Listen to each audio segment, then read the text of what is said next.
आकाशवाणी भोपाल से प्रस्तुत हैं प्रादेशिक समाचार।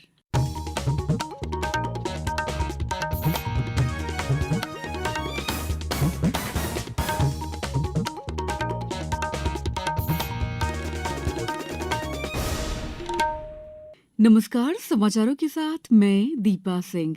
सबसे पहले मुख्य समाचार। प्रधानमंत्री नरेंद्र मोदी आज अयोध्या में कई विकास परियोजनाओं का लोकार्पण और शिलान्यास करेंगे। राज्य में विकसित भारत संकल्प यात्रा को आम लोगों का मिल रहा है भरपूर समर्थन।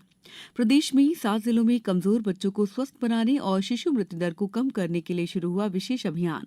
और चंदेरी को पर्यटन स्थल के रूप में किया जाएगा विकसित। अब समाचार विस्तार से। प्रधानमंत्री नरेंद्र मोदी आज उत्तर प्रदेश के अयोध्या में कई विकास परियोजनाओं का लोकार्पण और शिलान्यास करेंगे। वे पुनर्विकसित अयोध्या रेलवे स्टेशन का उद्घाटन करेंगे और नई अमृत भारत और वंदे भारत रेलगाड़ियों को हरी झंडी दिखाकर रवाना करेंगे। उधर मुख्य सचिवों के 3 दिवसीय राष्ट्रीय सम्मेलन का कल नई दिल्ली में समापन हुआ। प्रधानमंत्री नरेंद्र मोदी ने सम्मेलन की अध्यक्षता की। सोशल मीडिया पोस्ट में श्री मोदी ने कहा कि पिछले 2 दिनों में मुख्य सचिवों के सम्मेलन में भाग लिया और हमने नीतिगत मुद्दों की विस्तृत श्रृंखला पर सार्थक विचार विमर्श किया।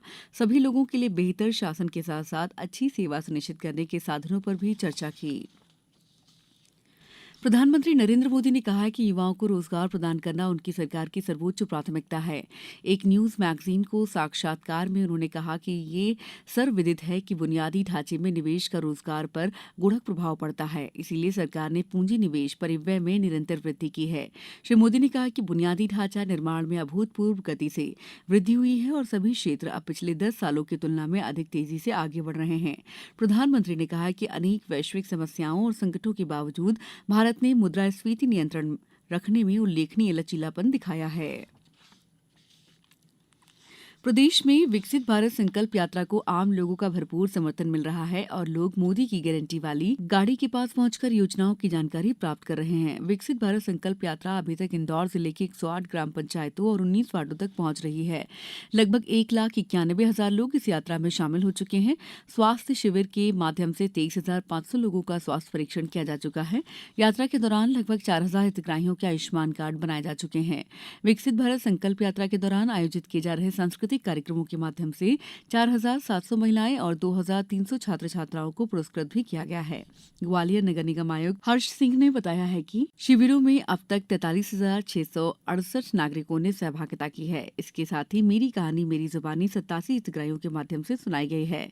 कटनी के ग्राम पटवारा में बच्चों की नृत्य और गीत क्विज प्रतियोगिता में सम्मिलित होने पर पुरस्कार प्रदान कर प्रोत्साहित किया गया। सतना में कृषि विभाग के अधिकारियों ने गांव के किसानों के लिक्विड यूरिया और कीटनाशकों के छिड़काव तथा ड्रोन संचालन के संबंध में जानकारी दी। शिवपुरी में ग्राम पंचायत दरोनी और सिंह निवास में आज शिविर लगाया जाएगा। मुरैना जिले के 7 विकास खंडों के 14 ग्रामों में विकसित भारत संकल्प यात्रा पहुंची। यहां शिविरों में रथ द्वारा ग्रामीणजन को योजनाओं से अवगत कराया गया। राजगढ़ में हितग्राहियों से आवेदन प्राप्त किए गए और अनेक विभागों द्वारा लगाए गए शिविरों में हितग्राहियों को लाभान्वित किया गया। नीमच में सांसद सुधीर गुप्ता ने ग्राम कुचडौड और नीमच नगरीय क्षेत्र के रावण रुंडी में आयोजित विकसित भारत संकल्प यात्रा को मुख्य अतिथि के रूप में संबोधित किया। मुख्यमंत्री डॉ मोहन यादव ने केंद्रीय आवासन और शहरी कार्य तथा पेट्रोलियम और प्राकृतिक गैस मंत्री हरदीप सिंह पुरी से उनके निवास पर कल सौजन्य भेंट की।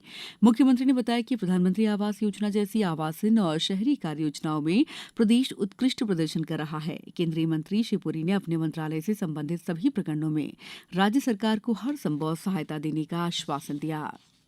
केंद्र सरकार ने अगले साल जनवरी से मार्च की अवधि के लिए 2 लघु बचत योजनाओं की ब्याज दर 20 आधार अंक तक बढ़ा दी है। वित्त मंत्रालय की एक अधिसूचना के अनुसार सुकन्या समृद्धि खाता योजना की ब्याज दर 8% से 20 आधार अंक बढ़ाकर 8.2% कर दी गई है। समाचारों में वक्त है ब्रेक का। ये समाचार आप आकाशवाणी भोपाल से सुन रहे हैं। हमारे समाचारों को अब आप कभी भी और कहीं भी अपनी सुविधा के अनुसार सुन सकते हैं। ये समाचार बुलेटिन YouTube, ट्विटर और फेसबुक पर AIR न्यूज भोपाल पेज पर भी सुने जा सकते हैं। इसके अलावा आप हमारी वेबसाइट newsonair.nic.in पर अथवा AIR न्यूज ऐप पर भी समाचार सुन सकते हैं। ब्रेक के बाद समाचारों में आपका एक बार फिर स्वागत है। प्रधानमंत्री नरेंद्र मोदी कल सुबह 11 बजे आकाशवाणी पर मन की बात कार्यक्रम में देश विदेश के लोगों के साथ अपने विचार साझा करेंगे।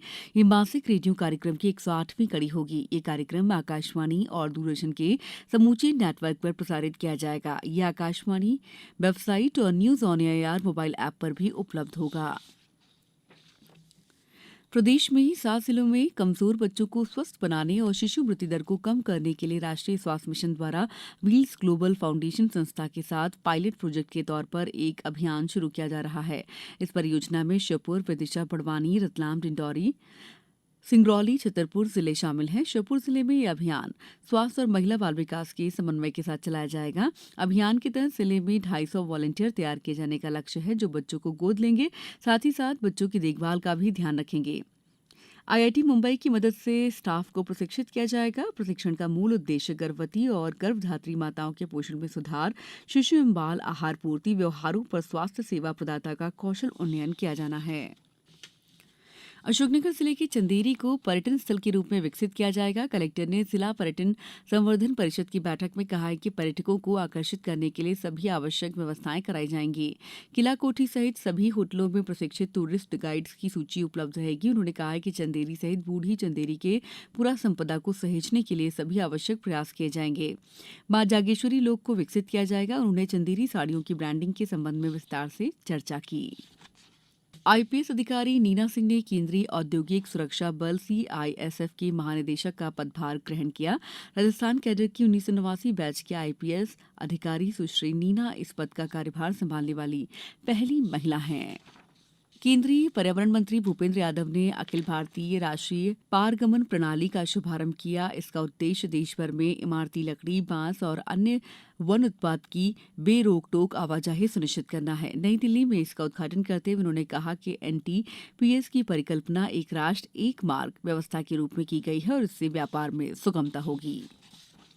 अब कुछ समाचार संक्षेप में। सूचना एवं प्रसारण मंत्री अनुराग सिंह ठाकुर आज नई दिल्ली में एक कार्यक्रम में वर्ष 2024 के लिए भारत सरकार का आधिकारिक कैलेंडर जारी करेंगे। विधानसभा अध्यक्ष नरेंद्र सिंह तोमर ने लखनऊ प्रवास के दौरान कल उत्तर प्रदेश के मुख्यमंत्री योगी आदित्यनाथ से सौजन्य भेंट की। उन्होंने उत्तर प्रदेश विधानसभा का अवलोकन भी किया। मुख्यमंत्री डॉ मोहन यादव आज खंडवा जिले के 3 दिन के प्रवास पर आ रहे हैं।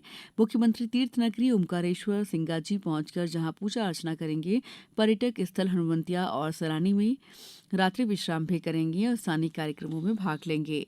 मंदसौर जिले में यात्री वाहनों की फिटनेस, परमिट, बीमा जांचने की कार्रवाई की जा रही है। कल करीब 80 यात्री बसों की जांच की गई। पहली बार गृह जिले के प्रवास पर आए एंदल सिंह कंसाना ने कहा कि मुरैना जिले में नवीन औद्योगिक इकाइयों की स्थापना कर बेरोजगारों को रोजगार प्रदान करना सबसे बड़ी प्राथमिकता होगी।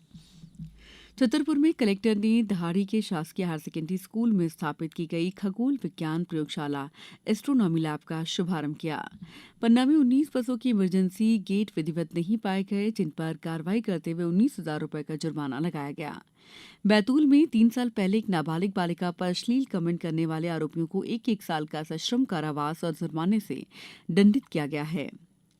सतना प्रवास के दौरान राज्य मंत्री श्रीमती प्रतिमा बाकरी ने कल सरदार वल्लभभाई पटेल जिला अस्पताल पहुंचकर विभिन्न वार्डों का निरीक्षण किया।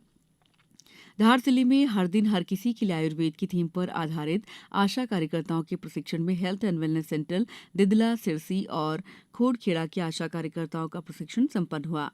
शिवपुरी में जिला स्वास्थ्य समिति और एम्बिट परियोजना के तहत मलेरिया डेंगू नियंत्रण की दिशा में जिला मलेरिया कार्यालय शिवपुरी में 155 युवा स्वयंसेवक का 1 दिवसीय प्रशिक्षण का आयोजन किया गया।